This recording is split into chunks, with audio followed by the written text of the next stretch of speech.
coisa é a gente falar da educação, né? Educação indígena. Outra é falar da educação escolar indígena. A nossa escola ainda está inserida na mesma grade curricular nacional, que não tem nada a ver com diferença. Ela trata toda a escola de uma forma só, né?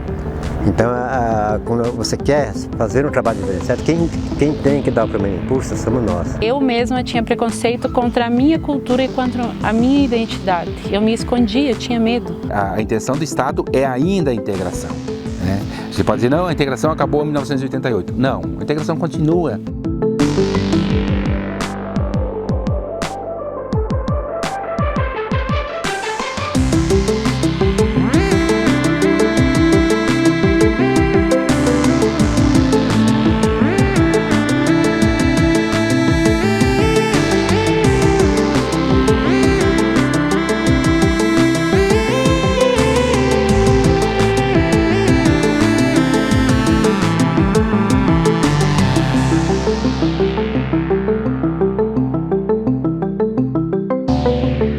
Uma coisa é a gente falar da educação, né? Educação indígena. Outra é falar da educação escolar indígena.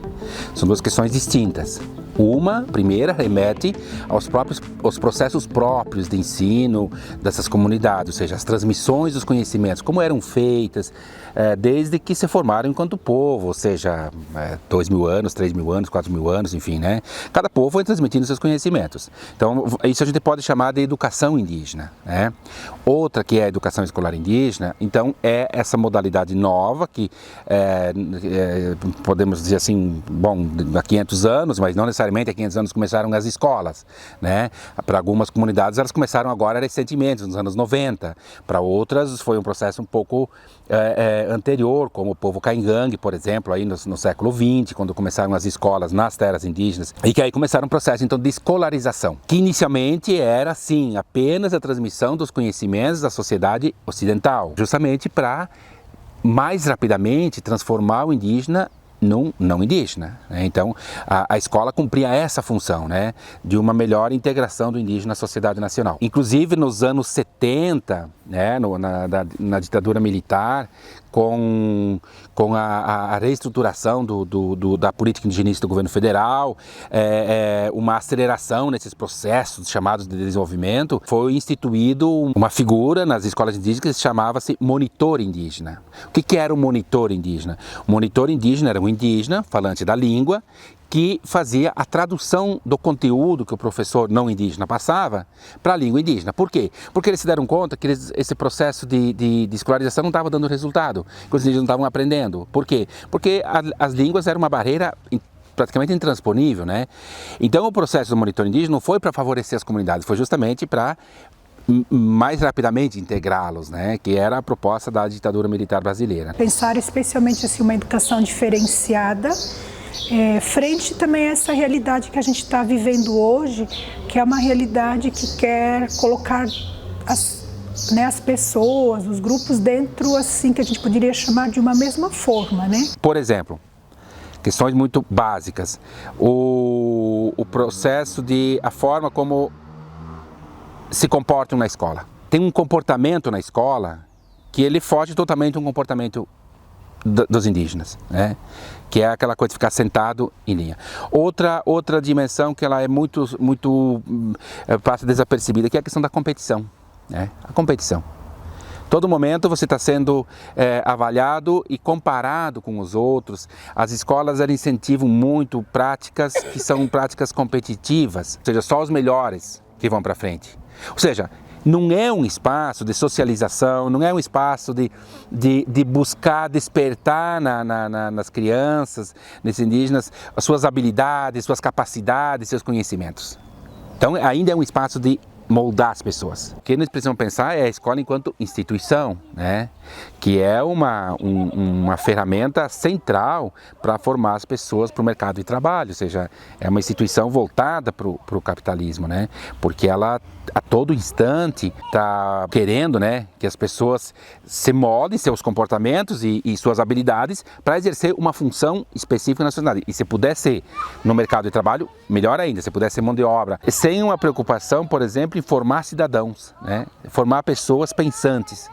Formar pessoas que consigam pensar o seu mundo, o seu universo, se apropriar dele, discutir ele, né? Refletir sobre ele. Da forma como ela está pensada hoje, a escola não é um direito, a escola é uma obrigação, né?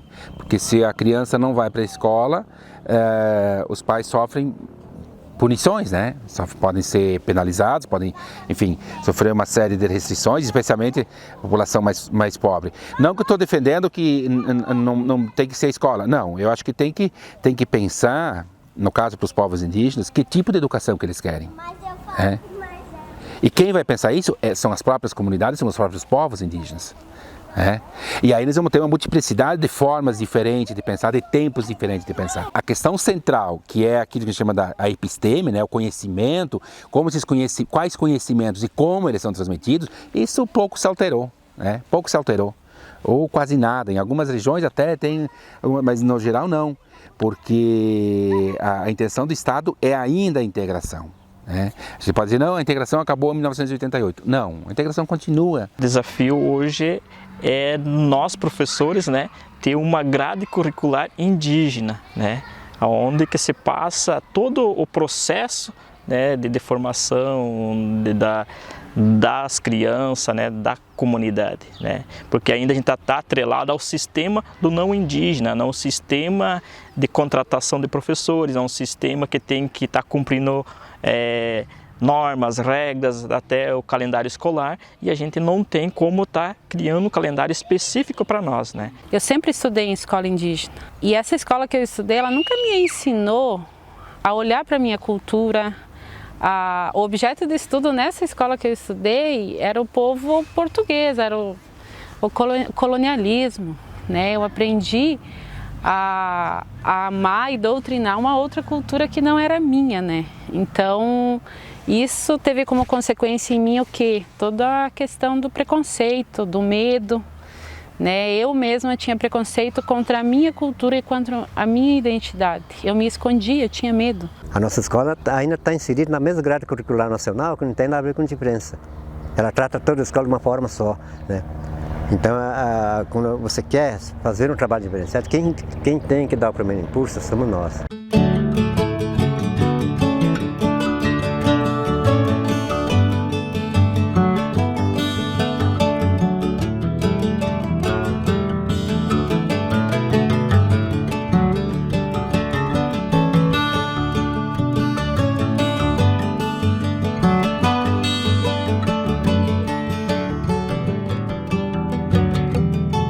Nesse processo de educação, de todas essas mudanças que a gente teve, todos esses avanços, hoje a nossa cultura é o centro do nosso estudo, é o centro das nossas atenções. Essa nossa escola hoje ela ensina que não é porque eu tenho uma cultura diferente que eu também posso me achar num nível inferior ou superior ao outro, né? Ela ensina que a gente possui uma diversidade de fatores, de vidas, de culturas nessa sociedade e que todas têm o seu valor e que a gente precisa respeitar, acima de tudo, cada uma, né? A valorização pela terra é o que a gente sempre está trabalhando na sala de aula. A luta pela terra nunca pode parar.